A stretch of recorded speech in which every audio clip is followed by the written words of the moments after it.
నియోజకవర్గాల పునర్విభజన ఇప్పుడు లేని లెక్కనే కనిపిస్తుంది.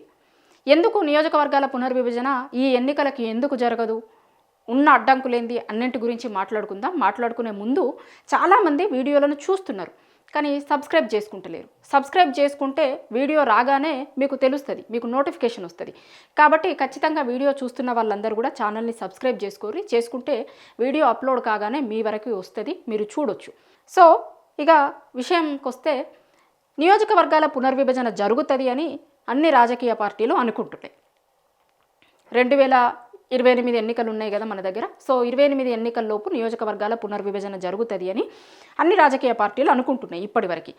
కేంద్రం కూడా కొంత అట్లాంటి ఇండికేషన్స్ ఇచ్చింది అనేది ఇప్పటివరకు అనుకుంటున్నారు. కానీ ఒక్కసారి నిన్న కేంద్రం వైపు నుంచి వచ్చినటువంటి రిప్లై తర్వాత కులగణనకి సంబంధించినటువంటి ఇష్యూస్ని మనం చూస్తున్నప్పుడు ఇక నియోజకవర్గాల విభజన ఈ ఎన్నికలలో జరగదు అనే దాని లెక్కనే మనకి కనిపిస్తుంది. చాలామంది నియోజకవర్గాల విభజన జరిగితే ఇంకా కొన్ని కొత్త నియోజకవర్గాలు వస్తాయి కదా.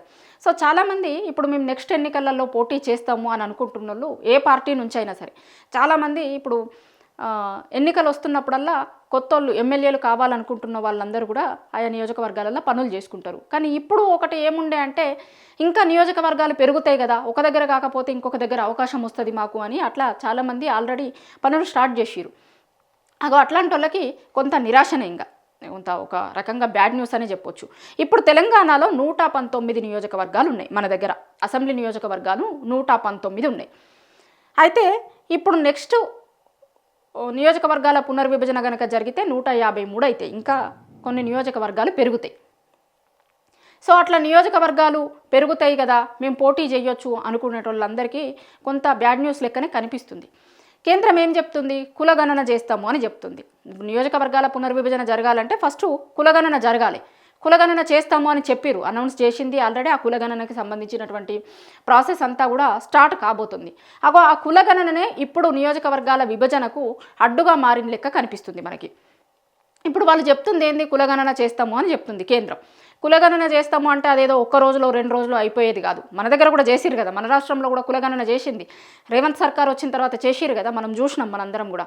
దాని మీద ఎన్ని ఆరోపణలు వచ్చినాయి, అసలు మా ఇంటి దగ్గరికి ఎవరు రాలేదు, మమ్మల్ని డీటెయిల్సే అడగలేదు, ఎట్లా చేస్తారు ఏంది అనేది రకరకాల చర్చ జరిగింది కదా. అప్పుడు తీన్మార్ మల్లన్న చెప్పిండు చూసిరా వాళ్ళ ఎమ్మెల్సీనే, అసలు ఇది దేనికి పనికిరాదు, నాలుక గీసుకుంటాను కూడా పనికిరాదు అని చెప్పిరు చూసినవా. అదే ఆ కులగణనే, మన రాష్ట్రం చేసిన కులగణన అది. అయితే ఇక్కడ జరిగిన కులగణనని వీళ్ళు ఏం చెప్పారు, మహారాష్ట్రలో ఎన్నికలు జరిగినప్పుడు కూడా మేము ఇగో పలానా తెలంగాణలో చేస్తున్నాం, అట్లనే మీ దగ్గర కూడా చేస్తాము అని వాళ్ళు ఎన్నికలలో కూడా చెప్పారు మహారాష్ట్రలో. కానీ వాళ్ళు ఏం నమ్మలే. ఆ ఎన్నికలలో వాళ్ళకేం పెద్ద అనుకున్న రిజల్ట్ రాలే. అట్లా మన రాష్ట్ర ప్రభుత్వం చేసింది కులగణన. కానీ గట్లాంటి కులగణన కాదు, కేంద్రం చేస్తున్న కులగణన చాలా పెద్ద ఎక్సర్సైజ్ ఉంటుంది. అన్ని రాష్ట్రాలను పరిగణలోకి తీసుకుంటారు. చాలా ఇష్యూస్ మీద వర్కౌట్ చేసి కొన్ని సంవత్సరాలు జరిగేది. సంవత్సరాలను ఎందుకు అంటున్నా అంటే ఇగో నిన్న చెప్పిన లెక్కల ప్రకారం ఇప్పుడు మన దగ్గర అసెంబ్లీ ఎన్నికలు ఎప్పుడు జరగాలి, 2028 డిసెంబర్లో అసెంబ్లీ ఎన్నికలు జరుగుతాయి మన దగ్గర. మొన్న పోయినసారి డిసెంబర్లోనే జరిగినాయి కదా. సో ఇప్పుడు మళ్ళీ ఎన్నికలు ఎప్పుడు జరగాలి మనకి, 2028 డిసెంబర్లో మన దగ్గర అసెంబ్లీ ఎన్నికలు జరగాలి. 2029 మేలో పార్లమెంట్ ఎన్నికలు జరుగుతాయి మనకి. పార్లమెంట్ ఎన్నికలకి అసెంబ్లీ ఎన్నికలకి మధ్యలో 5 నెలలు 6 నెలలు టైం ఉండే చూసిర్రా మొన్న జరిగినప్పుడు. సేమ్ నెక్స్ట్ ఎన్నికలు జరిగేటప్పుడు కూడా గట్లనే జరుగుతాయి. 28 డిసెంబర్లో అసెంబ్లీ ఎన్నికలు జరిగితే 29 మేలో పార్లమెంట్ ఎన్నికలు జరుగుతాయి. అయితే కులగణన మొత్తం ప్రాసెస్ ఎప్పుడు పూర్తవుతుందట, 28కి పూర్తవుతుంది. మరి ఇక పూర్తి కాగానే డీలిమిటేషన్ అనేది అయితే ఇమ్మీడియట్గా చేసేటందుకు కాదు కదా, కొంత టైం ఇవ్వాలి. డీలిమిటేషన్ జరుగుడు అంటే ఇప్పుడు నియోజకవర్గాల పునర్విభజన జరిగితే వట్టిగా ఇట్లా విభజన చేసి నెలకో 2 నెలలకో ఎన్నికలకు పోయేది కాదు కదా. చాలా ఎక్సర్సైజ్ ఉంటుంది. దగ్గర నియోజకవర్గాల పునర్విభజన జరిగిన తర్వాత 6 నెలల నుంచి 1 ఇయర్ వరకు పీరియడ్ ఉండాలి. ఇవన్నీ వట్టిగా ఇట్లా చేసేటందుకు ఉండవు, చాలా ఇష్యూస్ ఉంటాయి. ఒకవేళ తొందరగా చేస్తే కనుక ఎవరైనా కోర్టులకు పోతారు, ఇవన్నీ ఉంటాయి, చాలా ఇష్యూస్ ఉంటాయి. కాబట్టి అంతా కొంత టెక్నికల్గా చేయాల్సి ఉంటుంది. ఇప్పుడు కేంద్రం ఏం చెప్తుంది, ఈ కులగణన 2 ఫేజులలో చేస్తారట. 2 ఫేజులలో చేస్తారు. అక్కడ ఉన్నటువంటి లోకల్లో ఉన్నటువంటి చాలా ఇష్యూస్ని పరిగణలోకి తీసుకొని చాలా క్లారిటీగా మేము కులగణన చేస్తాము.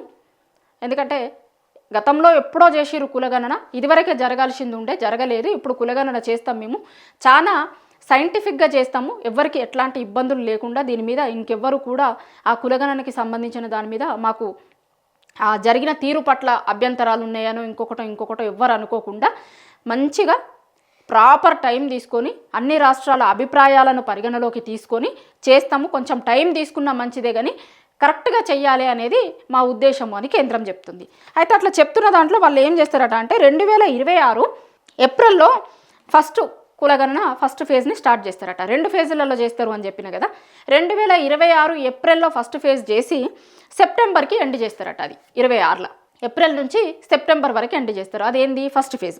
ఇంకా సెకండ్ది ఉంటుంది కదా, సెకండ్ది ఎప్పుడు చేస్తారట అంటే 2027 ఫిబ్రవరి నుంచి మళ్ళా వచ్చే సంవత్సరం మార్చ్ 31 వరకు చేస్తారట. అంటే 28కి అది 28కి అవుతుంది. 28 వరకు మొత్తం ఈ 2 ఫేజులలో వచ్చిన దాన్ని రిపోర్ట్ వస్తుంది కదా. వచ్చిన తర్వాత మళ్ళీ దాంట్లో లెక్కలు తీసి అన్నీ చేసి ఏ రాష్ట్రంలో ఏంది పరిస్థితి, ఏంది కులాల పరిస్థితి ఏంది, అక్కడ ఉన్నటువంటి పరిస్థితులు ఏంది, జనాభా పరిస్థితి ఏంది, ఇంకా రకరకాల ఈక్వేషన్స్ అన్నీ తీసుకున్న తర్వాత పునర్విభజన చేయాలి. కులగణన చేసేటప్పటికే 2027 అయిపోతుంది. మొత్తం 28లో ఆ రిపోర్ట్ వస్తుంది. దాని మీద మళ్ళీ ఒకసారి ఫైనల్ రిపోర్ట్ తయారు చేసుకోవాలి. దాని తర్వాత నియోజకవర్గాల పునర్విభజన జరగాలి. నియోజకవర్గాల పునర్విభజన జరిగేటప్పుడు కూడా అక్కడ ఉన్నటువంటి చాలా ఫ్యాక్టర్స్ని పరిగణలోకి తీసుకుంటారు.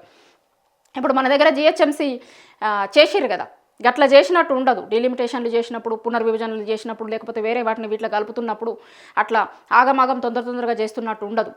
చాలా ఇష్యూస్ పరిగణలోకి తీసుకుంటారు. కేంద్రం చేస్తున్నది చాలా ఏండ్ల తర్వాత జరుగుతున్నటువంటి కులగణన కాబట్టి ఇవన్నీ పరిగణలోకి తీసుకొని చేసేసరికి వాళ్ళకి 28 అవుతుంది. 28కి ఏమవుతుంది, కులగణననే అవుతుంది. మరి లెక్క ప్రకారం మన దగ్గర 28 డిసెంబర్లోనే ఎన్నికలు జరగాలి. ఆ మధ్యలో ఉన్న టైం సరిపోతలేదు. నాకు ఇప్పుడు వాళ్ళు క్లారిటీగా డేట్లతోని మంత్లతోని సహా చెప్పిన దాన్ని బట్టి మనకు అర్థమవుతున్నది ఇది. సో 28లో వస్తే కనుక 28 డిసెంబర్లో ఎన్నికలు జరగాలి. అప్పటి వరకు పునర్విభజన జరిగేటట్టు కనిపిస్తలేదు. అగో ఇది దీనివల్ల 28 ఎన్నికలలో పునర్విభజన జరుగుతుంది, ఇక అసెంబ్లీ నియోజకవర్గాలు పెరుగుతాయి ఇక్కడ అని అనుకునేటోళ్ళకి నిరాశ అని చెప్పిన కదా నేను ఫస్ట్ వీడియో స్టార్ట్ చేస్తున్నప్పుడు. అది ఎందుకు అంటున్నా అంటే దీనికోసం ఈ కులగణన అనేది కొంత అడ్డుగా మారేటట్టు కనిపిస్తుంది.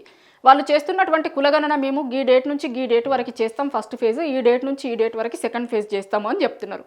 వాళ్ళు చెప్పిన లెక్క ప్రకారమే 28 వరకు కులగణనే అవుతుంది. అయినప్పుడు మరి 28లో మనకి ఎన్నికలు జరిగేటప్పటికి ఎట్లా మారుతారు, పునర్విభజన ఎట్లా అవుతుంది? సో అట్లా అయ్యేటట్టు కనిపిస్తలేదు. సో అందుకోసమే ఆ కులగణన అనేది కొంత అడ్డుగా ఉన్న లెక్క కనిపిస్తుంది. సో ఎవరైనా సరే ఇప్పుడు పునర్విభజన జరుగుతుంది కదా, చాలా కాన్స్టిట్యున్సీలు పెరుగుతాయి, పెరిగిన కాన్స్టిట్యున్సీలలో పోటీ చేయొచ్చు మేము అని ఎవరన్నా చాలా ఎక్కువ మంది ఇప్పుడు రాజకీయాలలోకి రావాలనుకునేటోళ్ళు, ఆల్రెడీ రాజకీయాలలో ఉన్నోళ్ళు వాళ్ళ కుటుంబ సభ్యులు ఇంకొకరు పలానా నేను ఈ నియోజకవర్గంలో చేస్తా, ఇంకొకటి పునర్విభజనలో నా పక్కకి ఇంకొక నియోజకవర్గం వస్తుంది, అక్కడ మా వాళ్ళు పోటీ చేస్తారు, ఇట్లా లెక్కలు వేసుకుంటారు కదా. రాజకీయాలలో ఉండేటోళ్ళు అట్లా లెక్కలు వేసుకుంటారు. ఇప్పుడు నియోజకవర్గాల పునర్విభజన పెరిగితే, ఇన్ని సీట్లు పెరిగితే కనుక ఇంకా చాలామంది కొత్త వాళ్ళు వస్తారు రాజకీయాలకి. ఇట్లా అనుకుంటున్న వాళ్ళందరికీ కూడా కొంత బ్యాడ్ న్యూస్గానే కనిపిస్తుంది.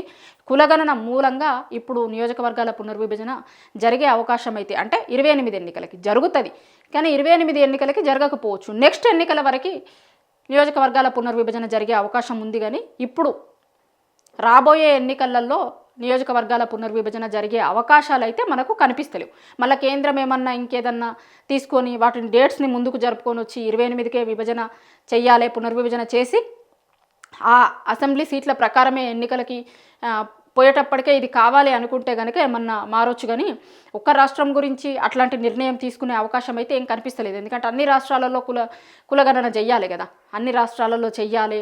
ఏ రాష్ట్రాలలో ఎంత టైం తీసుకుంటుంది ఏంది వాళ్ళకు లెక్క ఉంటుంది కదా, ఆ లెక్క ప్రకారమే వాళ్ళు ఈ డేట్స్ చెప్పుంటారు. సో అట్లా వాళ్ళు చెప్తున్న లెక్కల ప్రకారం అయితే ఇప్పుడు నెక్స్ట్ ఎన్నికలలో అసెంబ్లీ సీట్లు పెరిగే అవకాశం అయితే మనకు కనిపిస్తలేదు.